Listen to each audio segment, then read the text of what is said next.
ওই পথচারী ব্যক্তিটি রোজাদার না না না পথচারী ব্যক্তিটি রোজাদার সে সে সে কোন জায়গায় যাবে কিন্তু ইফতারির সময় হয়ে গিয়েছে শঙ্করপুরের মোড় থেকে আপনি তাকে একটু ডেকে নিলেন ভাই কোথায় যাবেন না আমি যাব একটু বেড়া চাপাতে না না না বেড়া চাপাই যেতে তো অনেক সময় এসো এই শঙ্করপুরের পাশে ওই যে মসজিদটা আমি চলেন ওখানে ইফতারি করে নেই ওই ব্যক্তিটাকে আপনি ইফতারির মজলিসে ঢুকিয়ে দিলেন ওর জন্য আপনি কল থেকে ট্যাপ থেকে ঠান্ডা পানি নিয়ে গেলেন ইফতারির খাদ্য হিসাবে তাকে এক গ্লাস একটা পটে পানি আপনি তার কাছে গিয়ে দিলেন বলেন তো এই পানি দেওয়াটা ভালো কাজ না খারাপ কাজ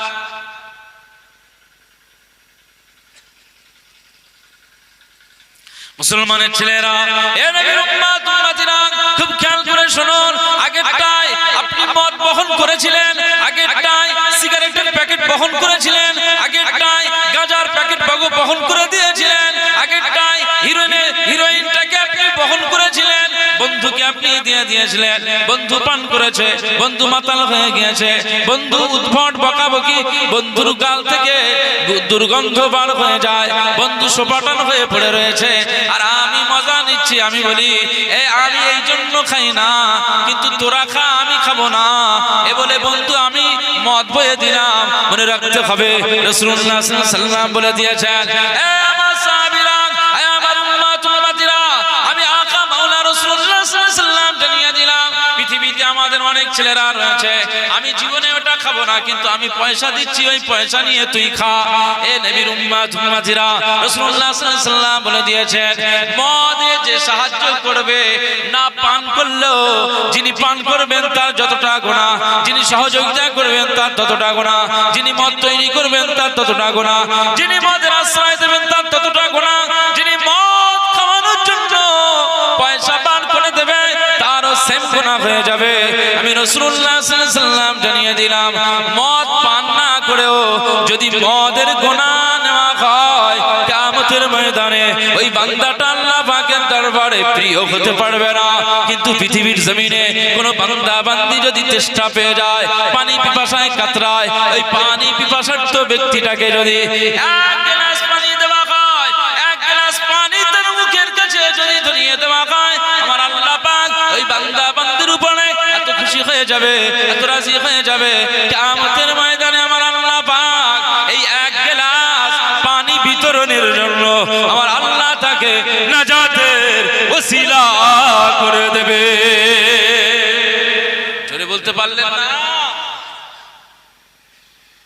তাহলে ফালইআমাল আমালান সালিহা নেক কাজ আপনাকে করতে হবে সৎ কাজ আপনাকে করতে হবে সেই সৎ কাজ করার জন্য এখান থেকে নিয়ত করে বার হতে হবে এবং নিজে নিজে বাড়িতে বসে চিন্তা করতে হবে কোনটা ভালো আর কোনটা মন্দ খবরদার নয় অনেক যুবক ভাইরা রয়েছে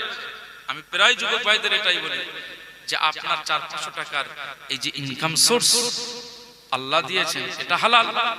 কিন্তু ওই টাকা থেকে 30 35 30 টাকা 60 টাকা 90 টাকা এইভাবে খরচ করে 3-4টে লটারি কিনে রাত্রি শুয়ে পড়ে পড়ে মিলিয়ে তুমি 1 কোটি টাকার স্বপ্ন দেখতেছো মনে রাখতে হবে তুমি এই স্বপ্নটা দেখাটা বাদ দিয়ে দাও 100 টাকা খরচ করে কবে পড়বে সেটা আল্লাহ ভালো জানেন কিন্তু যদি 1 কোটি টাকার বাম্পার লটারিতে তুমি বিজয়ী হয়ে যাও এই 1 কোটি টাকা দিয়ে তুমি কিচেন রুম বানাবে ঘর বানাবে সব বানাবে এই ঘরে শোবে ফিরবে নামাজ পড়বে কোনটাই কবুল হবে না কোনটাই কবুল হবে না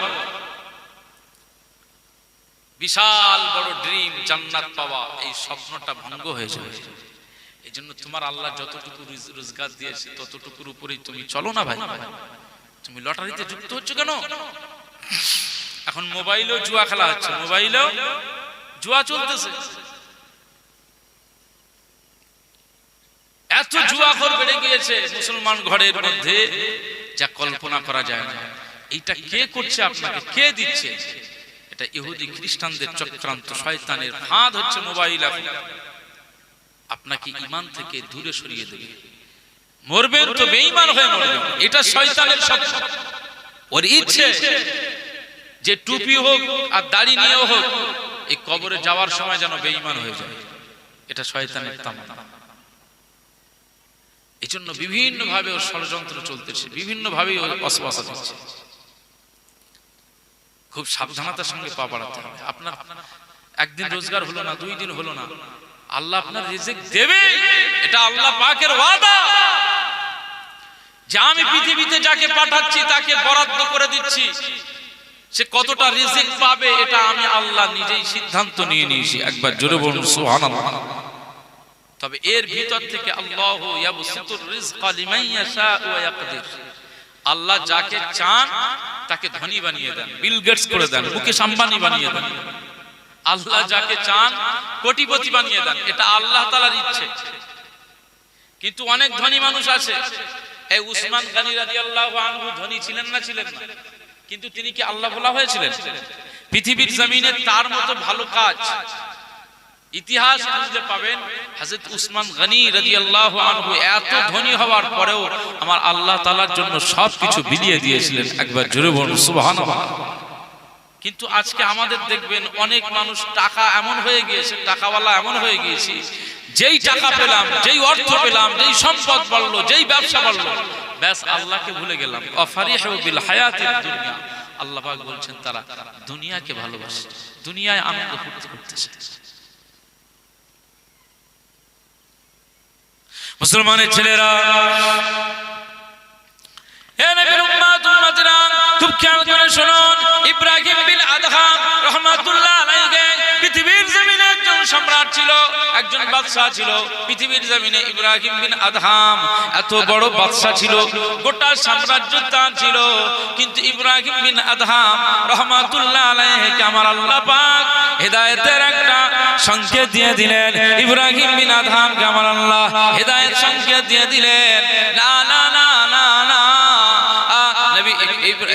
ইব্রাহিম বিন আদহাম রাহমাতুল্লাহ আলাইহি একটা হারিয়ে গিয়েছে, ঘরের ছাদের উপরে খুঁজতে লাগে, ঘরের ছাদের উপরে খুঁজতে লাগে, ঘরের ছাদের উপরে খুঁজতে লাগে। এ নবীর উম্মত উম্মতিরা, খুব খেয়াল করে শুনুন, মনে রাখতে হবে এই জায়গায় তার খাদেম যখন এভাবে ঘরের ছাদের উপরে খুঁজতে লাগে, তার একটা বিষয় খুঁজতে লাগে। ইব্রাহিম বিন আদহাম রাহমাতুল্লাহ আলাইহি তাকে বললেন, এই তুমি এই জিনিসটা হারিয়ে গেল আর তুমি ছাদে এসে খুঁজতেছো, পাবে না? না, সেই সময় তার থেকে জবাব এসেছে, ইব্রাহিম বিন আদহাম তুমি আমাকে এই আদেশ দিচ্ছ, আমাকে এই স্মরণটা করাচ্ছ, তবে আমি তোমাকে স্মরণ করিয়ে দিই, খাট পালঙ্কের উপরে আরাম করে, তার উপরে আনন্দ করে, আর এই সোনা দানা নিয়ে, সম্পদ নিয়ে, না না, তুমি আমার মালিককে খুঁজে পাবে না, আমার আল্লাহকে খুঁজে পাবে না। নবী ইব্রাহিম বিন আদহাম রাহমাতুল্লাহ আলাইহি যখন এই কথাটা বলে দিয়েছে, ইব্রাহিম বিন আদহামের মাথাটা ঘুরে গেল, আমার আল্লাহর জন্য মনটা আল্লাহর দিকে দিয়ে দিল। না না না, ইব্রাহিম বিন আদহাম রাহমাতুল্লাহ আলাইহি মন্ত্রীদের ছেড়ে দিল, দাসদাসীদের ছেড়ে দিল, সম্পদ ছেড়ে দিল, সাম্রাজ্য ছেড়ে দিল, সিংহাসন ছেড়ে দিল, খাট পালঙ্ক ছেড়ে দিয়ে ইব্রাহিম বিন আদহাম আমার আল্লাহ পাকের জন্য নির্জন একাকী একটি জায়গা নিজের জন্য বেছে নিয়েছেন। না না না, দুনিয়ার আর কোন আনন্দ আমি করতে চাই না, আমি ইব্রাহিম বিন আদহাম আমি এবারে আমার আল্লাহর জন্য জায়গা বেছে নিলাম, আল্লাহর জন্য নিজের জীবনটাকে জীবনের মতো